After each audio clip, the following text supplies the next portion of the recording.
A very good morning and welcome to this edition of the topical discussion. It's the morning breeze at the Political Command Center. My name is Simon Kagwanjala, and this morning, Honorable Ssemujju Ibrahim Nganda and Honorable Betty Namisango Kamya will be digging deep into the current state of affairs. Politics seems to be shaping up with a lot of drama, with a lot of tension, with blood ahead of 2021 polls. What are the key issues that we should be watching, and what is really central in the current state of politics? Thank you for joining me, Honorable Ssemujju. Thank you. Thank you for joining me, Honorable Betty. Thank you for inviting me. Great. What do you find so remarkable about the election campaigns, especially at the presidency? When I was at Monitor as a journalist, 2003, 4, 5, up to the 2006 election, we took a decision as a newspaper against the lifting of presidential term limit. And I was assigned to do research to show the dangers that the country was facing or would face if we allowed Mr. Museveni to change the constitution and stay on. The debate in the media and in the country has centered so much about the candidates and less at the country. And for me, that worries me. The decisions that politicians made in 2005 going into the 2006 elections were decisions about the country and not decisions about themselves. There are tens of people who were NRM, the Ruzindanas, the Mushega, the Muntu, who knew very well that Mr. Museveni was going to use all the state resources available, the military, the money. So therefore, it was easier for you to win an election by either supporting Museveni or by being quiet.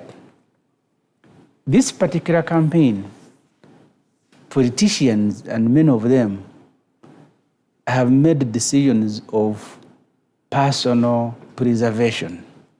How do I win the next election? Against all odds. And the shifting of political affiliation was influenced not by the desire to have a better country tomorrow, but how do I preserve myself, unfortunately. So therefore, the remarkable thing about this campaign is that this campaign is less about Uganda and about us individuals and how we preserve ourselves, how we can advantage ourselves to be part of the next parliament, to be part of the next. And for me, that is very bad. So the discussions before preceding the elections have been discussions about Uganda and what we think is the best for Uganda. That's why this, in my own view, from my experience as a journalist, is going to be the campaign where we've discussed Uganda less, programs of candidates less, and discussed the candidates themselves and the incidents. And Mr. Tibuhabulo has made matters worse by making this a tear gas and bullet campaign. So therefore, when we will be remembering this, it's going to be a tear gas and bullet campaign where you nominate candidates, but you don't allow them to campaign.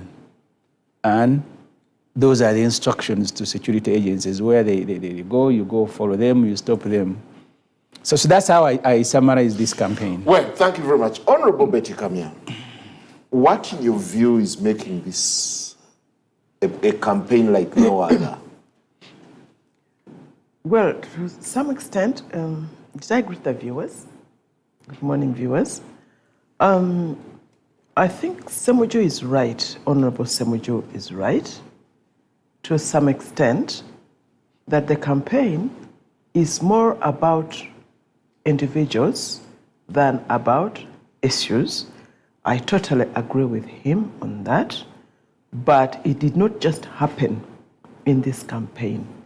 I think the debate preceding the campaign led to the campaign being about people rather than issues, and mainly led by people like Hon.ssemujju, who have said for a long time, we are here to remove Museveni. We are here to remove Museveni because Museveni has ruled for 35 years. We want change. At one time, Ssemujju even said, I don't care who, as long as Museveni goes. He wasn't focusing on the issues. And at some point, I think it was at this fora or on this TV station, where I said, you are so mediocrating, if there's a word like mediocre. You know, the law of averages is the law of mediocrity.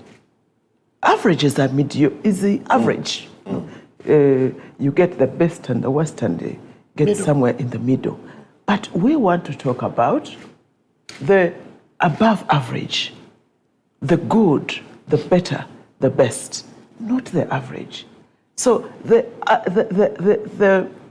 arguments of Ssemujju and his side, his group, have generally, and his group have actually contributed a lot to discussing individuals or the individual of Mr. Museveni. So would you say that it's the opposition bastardizing, reducing the election to President Museveni? Yes, absolutely. That's what I'm saying. And going on about age and age. In America, for goodness sake, they are going to swear in a man of 77. It's not an issue. What is an issue is the track record of the person. What is an issue are the ideas. What is an issue is the program of the party, of the person. So it is the Ssemujju, and I agree with him, but he should look back and admit that they are the ones who have brought down this debate to personalities. Do you want to rebut on that statement? You've bastardized the election and focused on the removal of Museveni. The Honorable Betty Kamya is blaming a victim. We are on the show with the Honorable Betty Kamya and Mr. Tibuhaburwa. And I told Tibuhaburwa that when he came... say Museveni for the benefit of our viewers. Museveni Tibuhaburwa. Okay. And I told him, when you seized power in 1986, and I'm using the very words I told him, Uganda was the project. Along the way, you became the project. This debate about Museveni is not a debate that we have sponsored ourselves. It's a debate he has sponsored himself. This country was discussing transition and peaceful transfer of power from one person to another. Museveni single-handedly bribing Parliament, first changed the term limits, he became the debate. The debate was no longer a constitutional order, but the survival of one individual called Yoweri Museveni.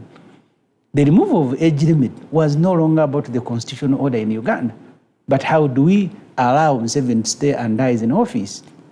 That's the point I told Mr. Museveni, and I agree with you. We should be discussing, and that's for me the point I've been telling people, campaigns and running a country are completely two different things.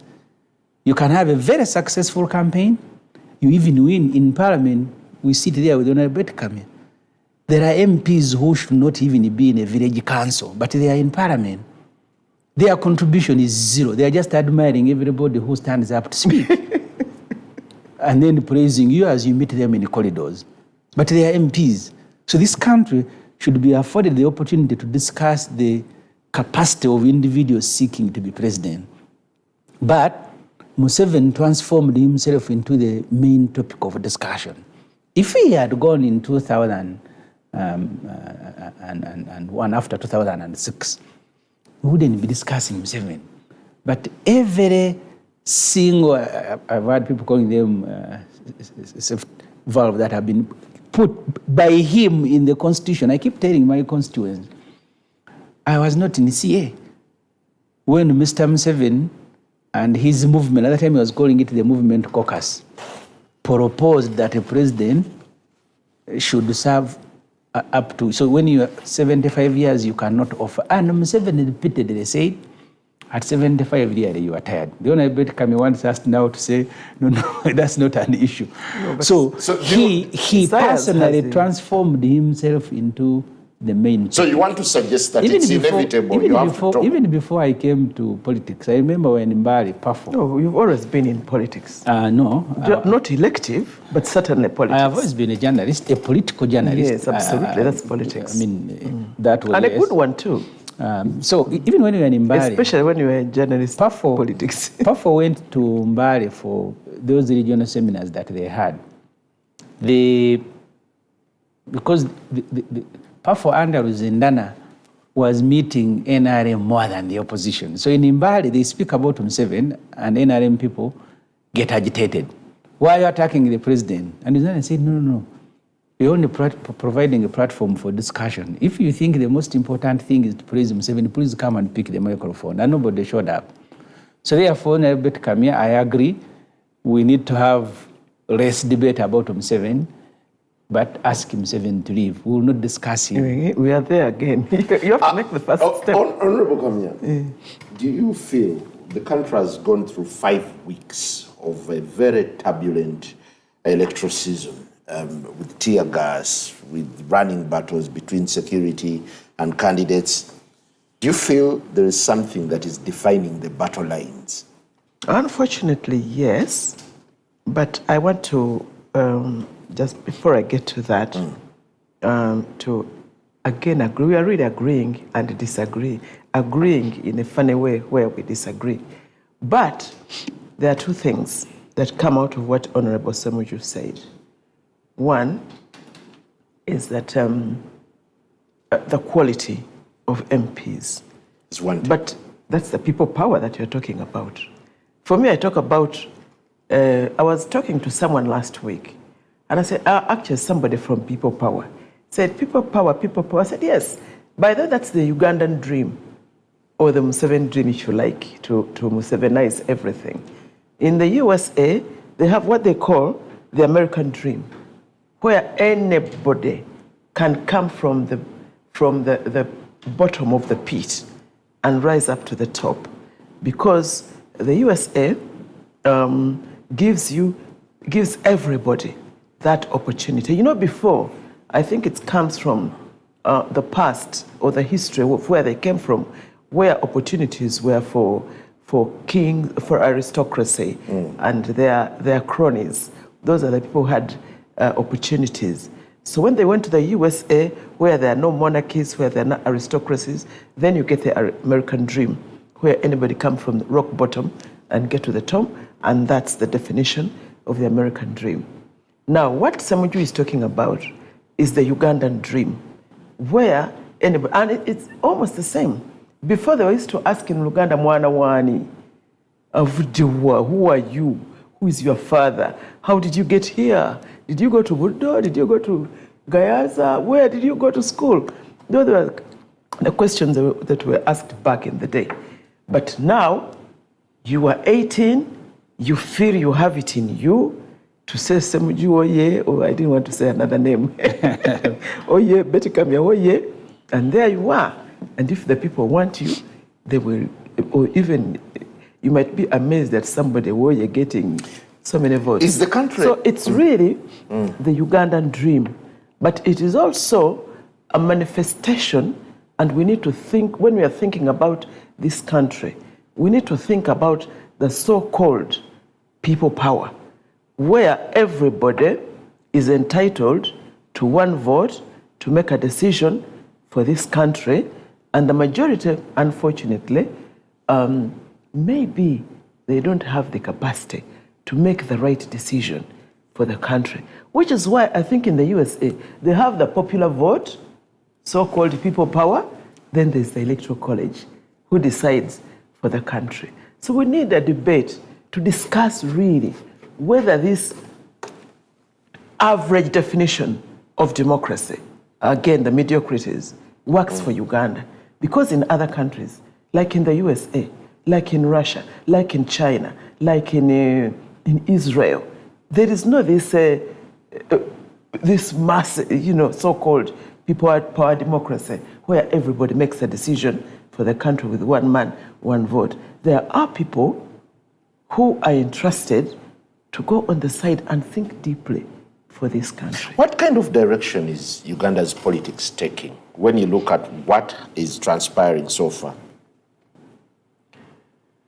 Well, I suppose there is a revolution which happens in many countries after a certain time.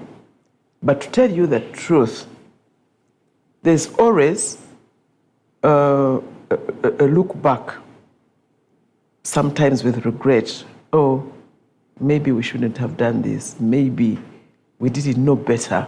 You know, there will always be, after a period of 30 years or 50 years or even a decade, where people agitate for change and change. And then when the change comes, they regret the change.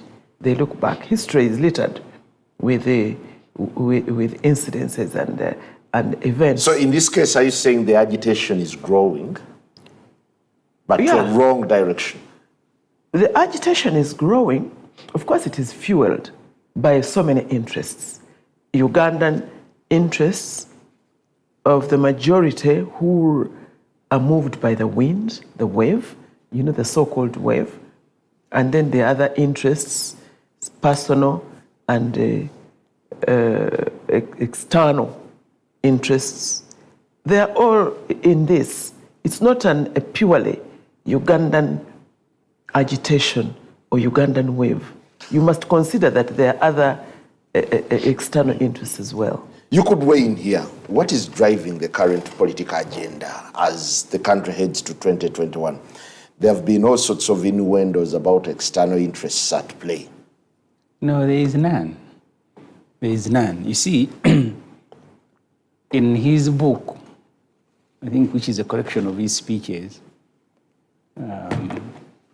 What is Africa's Problem?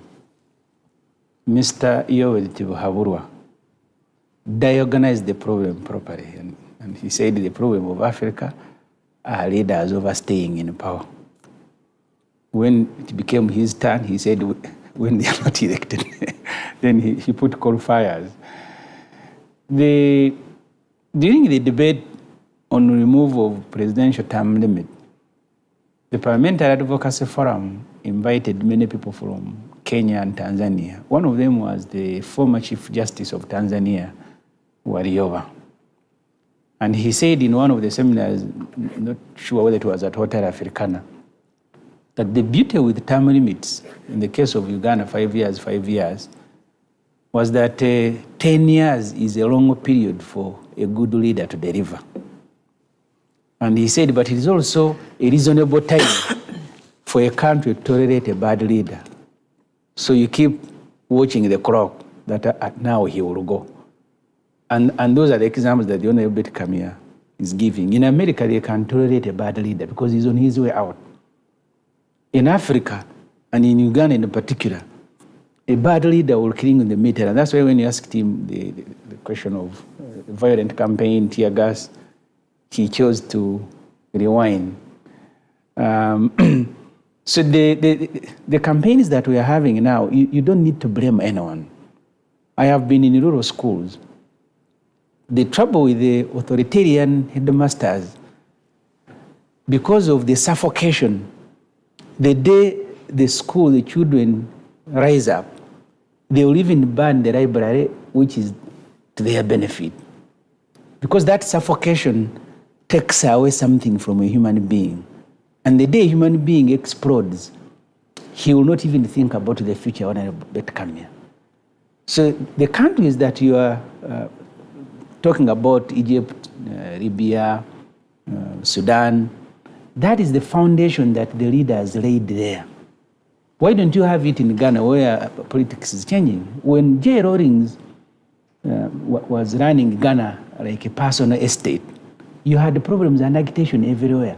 Today, both candidates, the main candidates, Kofo and Maham, they have even signed a pact that we will accept these results because the country has moved on. That's what Mr. Museveni has denied Uganda, and that's why he remains a topic. the 35 years of suffocation. And that's why one time in your article that caused you problems, you were inviting elders, Bahima elders, and I'll be specific, because those are the words you used. You were inviting Bahima elders to speak to Museveni. I don't know why you wanted them to speak to him then, and now you don't want them to speak to him. So the very reasons you articulated in your article persist. Someone will need to speak to Museveni to think about Uganda beyond him. So this agitation, people power, the frustration of young people, until that has been addressed, you will not afford the luxury of having a debate about the issues. And for me, that's the point. The day Museveni leaves and you allow transition to take place from one leader to another, that will no longer be a debate. Now we'll be assessing candidates. I've given you the example because I went through rural schools where the headmaster thinks for teachers, thinks for children, thinks for cooks, thinks for everybody. The day that school explodes, and I participated in strikes, at least one or two, because you are frustrated, you are failing when it comes to exams, you are poorly fed, you are beaten, so you have no life to live. So the day you explode, you don't care about the library, you don't care about the school track. They must bring policemen to keep the school track, which is not a vehicle for the headmaster, your own vehicle. So this is the consequence, the point Minister Betty Kamya makes, is the consequence of someone suffocating everybody. When you look at the ministers, including Tibuhaburwa, Tumwina and others, they speak about Uganda like their own personal estate, doing a favor to everyone else living in Uganda. We will do this to you, we will do this. When you hear candidate Tibuhaburwa speak about Uganda, it's like he's slicing pieces and giving. Ssemujju, I'll give you. For you, no, I don't like you, you will not get. So that's how people live. So the young people, 80% of them, no jobs, no future. The Honorable Janet Mukwaya presented the report to Parliament about externalization of labor. And it's still in my head. In one country called Oman, when there was a total ban on exportation of labor,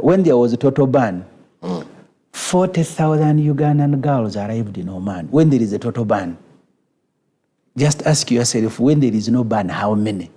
In 1 year, with a total ban on exportation of labor, 40,000 Ugandan girls arrived in Oman. Do they have a life? They are brutalized, they are humiliated. So why do you think people who are humiliated have no life, don't think about future? One time when I had a problem in Kasokoso, the Honorable Nandala told the Honorable Mambawas, if you chase those people from there, they are going to come to our homes in Chambogo. Please go and sort them out where they are. So until we've sorted out the country, sorted out Museveni, and then we focus on the country, we will not have that debate, I can bet. Well, you know, Simon, yes, I need to show the viewer the other side of the coin, because there's America on the one side, which we admire so much. Then there's Dubai on the other side, where they don't change leaders. Then there is, it's not as if those safety, you know, there are very many systems of governance in the world. There is that one, the American one. If you asked Muganda, for instance, for now, the Muganda would be happy with an executive monarch. You know, that would be the average Muganda. And that's what we agitate for, or they agitate for. They would be happy with an executive monarch. In fact, this whole democracy that we are talking about or fighting for is imposed on many communities.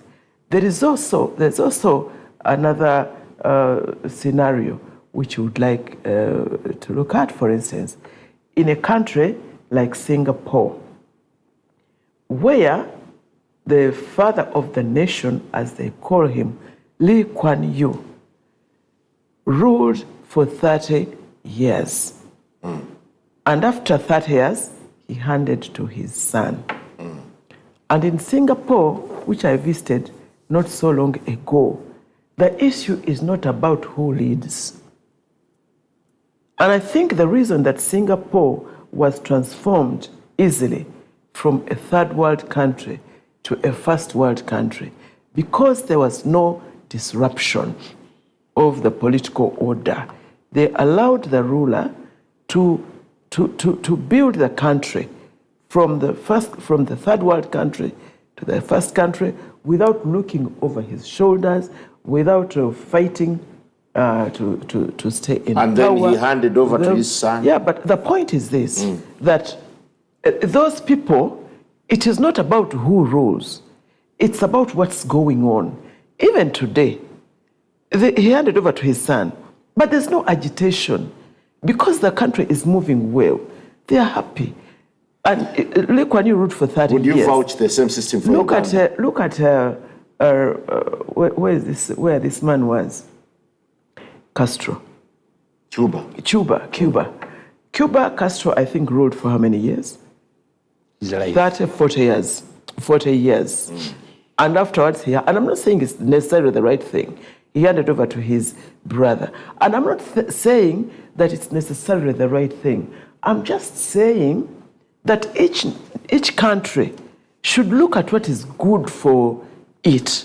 But what Uganda does is to copy what is good for America and start aspiring for what is good for America and bring it here with the Americans and the Europeans telling us it is the best system here when they themselves are not following it. Is the agitation for change misplaced? Or misguided, for that matter? I think so, because I don't mind change, but the Constitution provides the avenue for change. So let us follow the Constitution, which provides the avenue for change. But when you are agitating for change because someone has overstayed, when he's staying there because he's voted for, and when you agitate for change because someone is over 70 years old, when he has even demonstrated. I mean, the thing of age, it's so subjective. There are people who are 35 years old. It isn't. Look at Moses in Parliament. He spends half of the time sleeping. That's him. Yeah. There are people who are 35 years old. Look at Sekandi. Who are demobilized. Sekandi, who was the Attorney General of the back bench. Look at him. That is him, Sekandi. That is age. Sekandi was a different person when he was a back bencher. Yes, that is his constitution. Age is but a very look at big Museveni, factor. who walked 195 kilometers, which you can't do, Ssemujju. Now look at Museveni, who in his convoy, he must have a toilet he never used to have. But that's because that is age. That is age. Listen, yes, age. But at the end of the day, what we need... Age comes with its own problems. Is he going to carry a bag or water or sweet? To run a country and you are in charge, of the lives of 45 people, President Museveni, you must be in a position championing the program of a party. And it even gets worse when you are a micromanager. Because you see, in America, that's why Trump, with all his shortcomings, he's been curtailed by the system that is built. You are in a country that is micromanaged like a kiosk. Everybody must run to State House to meet Museveni. Because that's where the age becomes a problem. So you are carrying a heavy load on your head. Trump is carrying no luggage. Actually, himself is the luggage. I think we need to broaden this debate a bit more than because you see, Ssemujju and you see the trouble, an individual. The trouble I have, and I still had the microphone. Yes. No, it's okay. You can have a conversation. We can't have a conversation. You moderator, you must tell us who can talk. We can't both talk. Otherwise, it's okay. It's okay. Can I be the one to talk now? We both can talk. We both can talk. You see, the trouble I have with Minister Betty Kamya, this system has not been imposed on us. It is a system we chose ourselves, wrote a covenant, call it a constitution. This is how we will be governed. Ever after period, the one who is in charge of the military will deploy military to beat everybody in parliament and says, now you change there. That is an inconvenience to me. The systems you are talking about, they have never written a covenant that at a point T, Hon.ssemujju will go and Honorable Betty Kamya. Where they have written it, that's why you have had trouble. But also the foundation, the countries you are speaking about, yes, are countries that may one day explode. And you see, development as defined by the African dictators, roads, energy, and buildings, go to Syria. Bashar al-Assad's father, that country was marvelous. It is even to offer scholarships to Uganda. But because the leader turned it into a personal estate after so many decades, he hands over to his son. There is no country anymore. Well, Honorable Betty Kamya, you're going to respond. Let's take a very quick break. And I think I love the direction that the show is taking.